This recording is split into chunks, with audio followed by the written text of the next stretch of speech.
Hello दोस्तों, good morning. मैं कंचन YouTube के ऋषभ क्लासेस में आपका स्वागत है।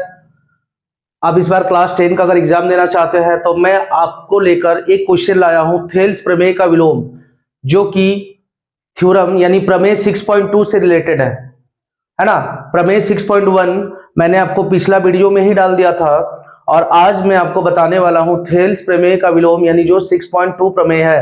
बहुत ही अत्यंत महत्वपूर्ण है क्योंकि 10 क्लास के एग्जाम में जितने भी प्रमेय है उस प्रमेय में से एक प्रमेय यानी थ्योरम आपका एग्जाम में जरूर आता है। तो इस बात का ध्यान रखें दोस्तों कि जितने भी प्रमेय है सारे प्रमेय को रिवीजन करके जाएं, है ना। और दावा है कि इस वीडियो में आप जो प्रमेय देखिएगा आपको दोबारा रिवीजन करने का मौका नहीं मिलेगा, इसलिए क्योंकि मैं आपको इस तरह से बता दूंगा कि आपको दिमाग में डायरेक्ट इन कर जाएगा। तो आइए थेल्स प्रमेय का विलोम को आज हम लोग प्रश्न को देखते हैं और इस प्रश्न को ऐसे सीख के जाइए ताकि एग्जाम में अगर आ जाता है तो उसे आप अच्छे ढंग से उसको लिख के जरूर आइएगा। आइए प्रश्न को देखते हैं हम लोग। प्रश्न यानी थेल्स प्रमेय का विलोम है प्रमेय 6.2। सिद्ध करें यदि एक रेखा किसी त्रिभुज की दो भुजाओं को एक ही अनुपात में विभाजित करें तो वह तीसरी भुजा के समांतर होती है। यानी किसी त्रिभुज बोल रहा तो सबसे पहले हम लोग क्या करेंगे दोस्तों, एक त्रिभुज ले लेते हैं। एक क्या बनाएंगे, एक हम लोग त्रिभुज बना लेते हैं, है ना। और त्रिभुज का कुछ भी नाम दे देते हैं, मान लीजिए कि ए बी और सी, ये हमने नाम दे दिया।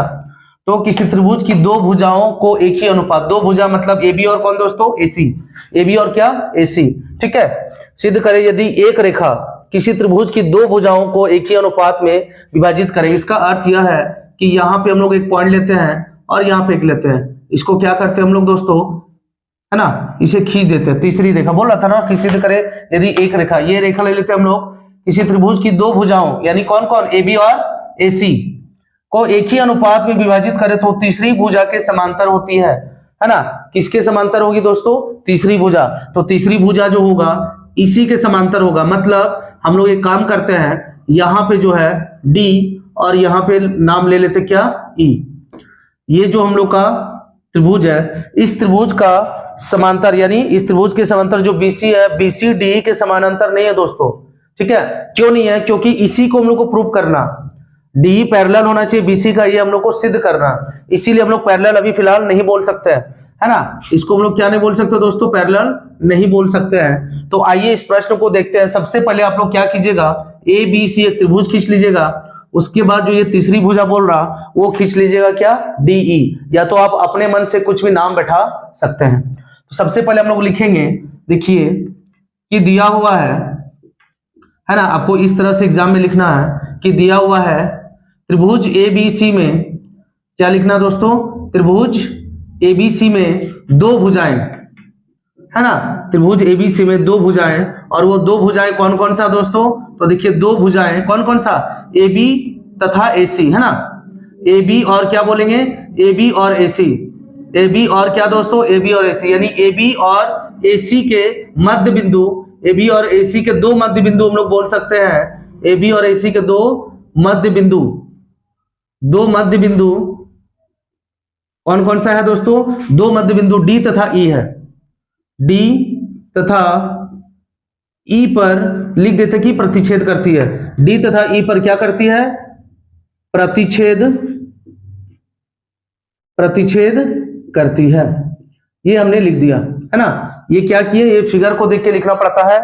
दिया हुआ है त्रिभुज एबीसी में दो भुजाएं, कौन कौन सा, ए बी और ए सी के दो मध्य बिंदु कौन कौन सा था दोस्तों, डी और ई। डी तथा ई पर प्रतिच्छेद करती है। उसके बाद हम लोग को सिद्ध करना, वो क्या सिद्ध करना, तो हमें सिद्ध करना ये लिखना पड़ेगा, यानी हमें सिद्ध करना है, हमें क्या करना दोस्तों, हमें सिद्ध करना। कौन सा सिद्ध करना, तो लिखेंगे डी जो है पैरेलल होना चाहिए किसका, बीसी का।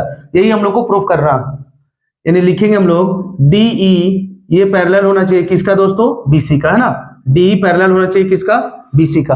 अगर डी पैरेलल हो जाएगा बीसी का, अभी अगर हम लोग लिख देंगे तो फिर प्रूव करेंगे क्या। इसलिए हम लोग को क्या करना पड़ेगा, इसमें एक रचना करना पड़ेगा। क्या दोस्तों, एक रचना करना पड़ेगा, है ना। हम लोगों ने क्या किया, एक रचना कर लिया। यहाँ पे डी जो है इसी बिंदु का नाम है, ठीक है, मतलब इस लाइन में डी नाम है। एक ही पॉइंट यहाँ पे खींचते हैं, यहाँ पे इस लाइन में जो ई था, बस इस लाइन को हम लोग मान लेते ई डैश, क्या मान लेंगे दोस्तों, ई डैश। एक को मानेंगे इस रेखा में ई, और उस जो डॉट लाइन से रचना की हम लोग उसको मानेंगे ई डैश। तो हम लोग को रचना में लिखना पड़ेगा दोस्तों, है ना। रचना में क्या लिखेंगे, देखिए यहाँ पे तो हम लोग को ये सिद्ध करना था कि डी पैरेलल है बीसी का। तो फिलहाल डी तो हम लोग कुछ किए नहीं है, डी जैसा का वैसे ही है, बस रचना किए डी से लेकर एक रेखा खींचे ई डैश की ओर। तो हम लोग लिखेंगे कि बीसी के समांतर, रचना में क्या लिखेंगे दोस्तों कि बीसी के समांतर, बीसी के समांतर D E dash, D E dash एक रेखा खींचा। एक क्या खींचा दोस्तों, एक रेखा खींचा, है ना। हम लोग रचना कर लिए और इसी रचना के माध्यम से, है ना, डी डैश और डी को हम लोग क्या कर देंगे, पैरेलल करवा देंगे, यानी इक्वल करवा देंगे, बराबर। अगर वो बराबर हो जाएगा यानी डी ई डैश जो है बीसी के बराबर है।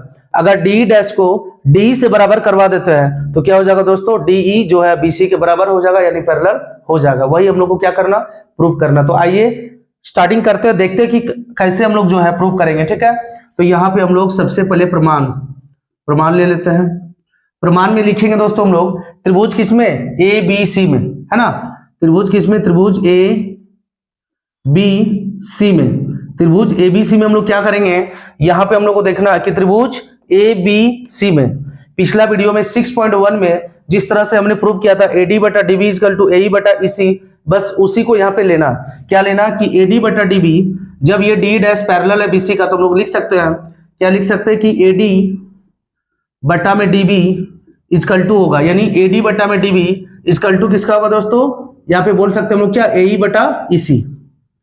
क्या लिखेंगे, ए ई बटे में ई सी, इसको मान लेंगे समीकरण 1, है ना। एडी बटा डीबी बराबर ए बटा क्या मान लेंगे, इसी समीकरण 1 मान लेंगे। ये जो रचना था, अब हम लोग रचना से स्टार्ट करेंगे। देखिए रचना से क्या स्टार्ट करेंगे, हम लोग यहां पे बोल सकते हैं दोस्तों कि डी ई डैश, यहां पे बोल सकते हैं डी ई डैश जो है ना, वो पैरेलल है किसका, बीसी का। ये कहां से आया, तो ये देखिए आया रचना से, है ना। बीसी के समांतर हमने डी डैश खींचा था, समांतर यानी पैरेलल, आया कहां से, रचना से। तो यहाँ पे हम लोग लिख देंगे, यहाँ क्या लिखेंगे कि रचना से जो है हम लोग डी ई डैश बीसी का पैरेलल है, यानी डी ई डैश किसके पैरेलल है दोस्तों, बीसी के। डी ई पैरेलल नहीं मानेंगे, अगर पैरेलल मानेंगे, है ना, तो सिद्ध हो जाएगा। वही तो हम लोग को सिद्ध करना कि डी पैरेलल होना चाहिए बीसी का, डी पैरेलल होना चाहिए किसका, बीसी का। हम लोग क्या माने कि डी डैश जो है बीसी का पैरेलल है। यहाँ पे मान ली कहां से आया, तो रचना से। अब देखिए हम लोग क्या करेंगे, यहाँ पे जिस तरह समीकरण 1 में था दोस्तों कि एडी बटे डीबी, उसी तरह हम लोग यहाँ भी लेंगे, एडी बटे क्या लेंगे, डीबी, है ना। एडी बटे क्या ले लेंगे दोस्तों, एडी बटे हम लोग ले लेंगे डीबी। ऐसा करते इसको यहाँ पे लिख देते हैं, थोड़ा सा स्पेस मिल जाएगा हम लोग को, एडी बटे डीबी, ठीक है, एडी बटे डीबी। अब देखिए थोड़ा सा यहाँ पे क्या है कि एई बटा ईसी था, है ना। एडी बटा डीबी के बाद एई बटा क्या था दोस्तों, ईसी, यानी ए से लेकर ई लिए थे और ई से लेकर सी लिए थे। अब हम लोग क्या करेंगे, जैसे रचना किए तो हम लोग का एक रेखा मिल गया, कौन सा, ई के बदले अब लेंगे एई डैश। क्या लिखेंगे अब, एई बटा ईसी नहीं लिखेंगे, अब लिखेंगे एई डैश बटे ई डैश सी, यानी ई को छोड़ देंगे। यहाँ पे क्या लिखेंगे दोस्तों, ए ई डैश बटे में ई डैश सी, यानी ए से लेकर ई डैश तक और ई डैश से लेकर कहां तक, सी तक, है ना।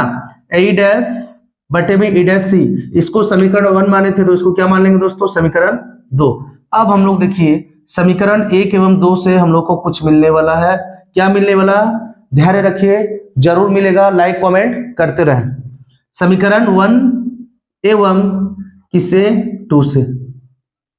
देखिए तो समीकरण 1 एवं 2 से क्या प्राप्त होगा, समीकरण 1 में है क्या, एडी बटे डीबी, समीकरण 2 में क्या है, एडी बटे डीबी। अगर एडी बटे डीबी और एडी बटे डीबी को हम लोग कट कर देंगे, मिलेगा क्या, एई बटे ईसी, यानी लेफ्ट साइड देखिए दोनों कॉमन है, दोनों कट जाएगा। राइट साइड में क्या है, एई, क्या है दोस्तों, एई बटे में क्या है, ईसी, एई बटे में ईसी, है ना, इक्वल टू समीकरण 1 में था, समीकरण 2 में क्या देखिए तो एई डैश बटे में क्या दोस्तों, ई डैश सी। क्या लिखेंगे, ई डैश सी। अब देखिए हम लोग बोल सकते हैं एई जो है एई डैश के बराबर है ना, इसी जो है ई डैश सी के क्या है, बराबर है, यानी इक्वल है। ये हम लोग बोल सकते हैं। चलिए इक्वल तो हो गया, लेकिन हम लोग क्या करेंगे कि अलग अलग भुजा को इक्वल कैसे करेंगे, तो एक काम करते हैं, दोनों पक्षों में 1 जोड़ देते हैं, दोनों तरफ यानी दोनों साइड, दोनों पक्षों में 1 जोड़ने पर यानी ऐड करने पर, है ना, दोनों पक्षों में क्या करने पर दोस्तों, ऐड करने पर यानी जोड़ने पर। देखिए तो AE जैसा का वैसे रहेगा, बट्टे में EC, दोनों तरफ हमको 1 जोड़ना है, इक्वल टू यहां भी AE डैश बटे में E डैश C प्लस 1, दोनों तरफ 1 जोड़ दिए। अब यहाँ नीचे में कुछ नहीं, मतलब सपोर्ट के लिए 1 ले सकते हैं, यहाँ भी सपोर्ट के लिए 1 ले सकते हैं। दोनों का क्या लेंगे हम लोग, भिन्न का जोड़ अगर करेंगे तो दोनों का एलसीएम ले लेंगे, यानी दोनों का एलसीएम जैसे लेंगे दोस्तों, तो EC और 1 का एलसीएम कितना आएगा, 1 EC, ये तो आपको पता ही होना चाहिए, है ना। और देखिए अब हम लोग क्या करेंगे, जैसे दोनों का एलसीएम ले लिए तो 1 EC आया, 1 1 कटा बचा EC, है ना, यानी यहाँ पे सॉरी पहले इसको लेंगे ना, तो EC कट जाएगा, बचा 1, 1 को AE से इंटू करेंगे तो आएगा 1 AE, मतलब 1 को लिखेंगे नहीं, प्लस जैसे आगे बढ़ेंगे, है ना, EC कटा, बचा था क्या, AE, लिख दिए प्लस का प्लस। अब देखिए 1 का टेबल में EC कितना बार में आएगा, है ना, 1 का टेबल में EC कितना बार में आएगा, EC बार में, मतलब 1 1 कट जाएगा तो बचेगा EC, यही EC को 1 से गुना करवाएंगे तो क्या आ जाएगा दोस्तों, यहाँ पे आ जाएगा EC।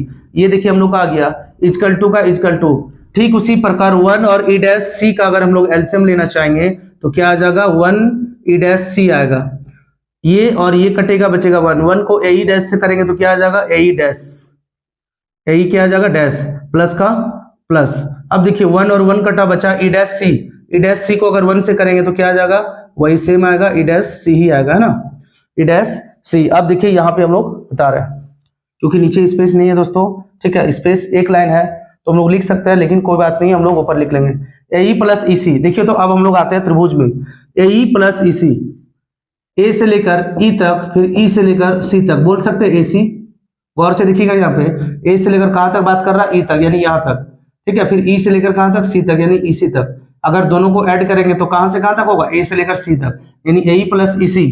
इसके बदले लिख सकते हैं AC, बटे में 1 को क्या करते हैं हम लोग, दोनों को हटा देते हैं, AC बटे EC आ गया, है ना, इक्वल टू। अब देखिए यहाँ पे AC बटे आ गया दोस्तों क्या, EC, ठीक है। यहाँ पे देखिए AE dash plus E dash C, यानी अब जो पहले क्या लिए थे, A से लेकर E तक, फिर E से लेकर C तक, अब हम लोग लेंगे AE डैश, फिर लेंगे E डैश C, तो AE dash plus E dash C भी करेंगे तो कहां से कहां तक आएगा दोस्तों, AC तक ही आएगा, है ना। इसको हम लोग लेंगे तो कहां तक आएगा, AC ही आएगा, और E डैश C बचा नीचे, नीचे क्या बचा दोस्तों, E डैश C। अब देखिए AC इक्वल टू AC, अगर ये दोनों को हम लोग इक्वल है, अगर दोनों को कट कर देते तो मिलेगा क्या, EC equal to E dash C, क्या मिलेगा दोस्तों, EC equal to E dash C। यहाँ पे क्या मिलेगा, EC इक्वल टू क्या लिख सकते हैं, E डैश C, है ना, EC equal to E dash C। इसका अर्थ यह है, देखिए, है ना, कि EC इक्वल टू क्या है, EC बराबर E डैश C, यानी जितना बड़ा EC है उतनी बड़ा E डैश C, मतलब कि ये दोनों बराबर हो गया। हम लोग बोल सकते हैं कि देखिए यहाँ C और C दोनों में कॉमन है, अगर ये दोनों को कटवा देते तो क्या बचेगा, E equal to E dash बचेगा ना दोस्तों, E equal to E dash. इसका अर्थ यह है, देखिए तो E इक्वल टू क्या हो जाएगा, E डैश हो जाएगा, मतलब ये दोनों बराबर है। इसका अर्थ यह है कि चाहे तो आप E ले या तो E के बदले E डैश ले, दोनों क्या है, बराबर है। जब ये दोनों बराबर है ना, D E डैश के बदले में तो हम लोग लेंगे क्या, DE, यही तो हम लोग को चाहिए था, DE, यानी E डैश के बदले में E अगर लेते हैं तो क्या हो जाएगा, DE, और पैरेलल है किसका, BC का, हम लोग का क्या हो जाएगा, सिद्ध हो जाएगा। तो हम लोग बोल सकते हैं E dash E equal to E dash, E जो है ये संपाती है, ये क्या है, संपाती है, मतलब बराबर है, एक संपाती है। अर्थात हम लोग बोल सकते हैं जिस प्रकार रचना से देखिए क्या था दोस्तों, कि DE डैश क्या था, DE डैश जो है वो क्या है, पैरेलल है किसका, BC का। तो हम लोग बोल सकते हैं कि D का D, E डैश के बदले किसे लिखेंगे दोस्तों, E को, E डैश के बदले लिखेंगे E को, पैरेलल का पैरेलल, BC का BC, DE पैरेलल है किसका, BC का, यानी हम लोग बोल सकते हैं DE पैरेलल है BC का। ये क्या हुआ दोस्तों, सिद्ध हुआ, प्रूव हुआ, है ना, ये क्या हो गया, प्रूव हो गया। उम्मीद करता हूं दोस्तों कि आपको आसान तरीकों से समझ में आ गई होगी, है ना। अगर आपको समझने की तकलीफ हुई होगी, और या तो कहीं अगर आप फंस रहे होंगे या कुछ आप पूछना चाहते हैं तो प्लीज़ कमेंट में ज़रूर लिख कर बताएं। और इस तरह वीडियो देखने के लिए अगर आप नए हैं तो चैनल को सब्सक्राइब करें, लाइक करें, कमेंट करें। Thank you.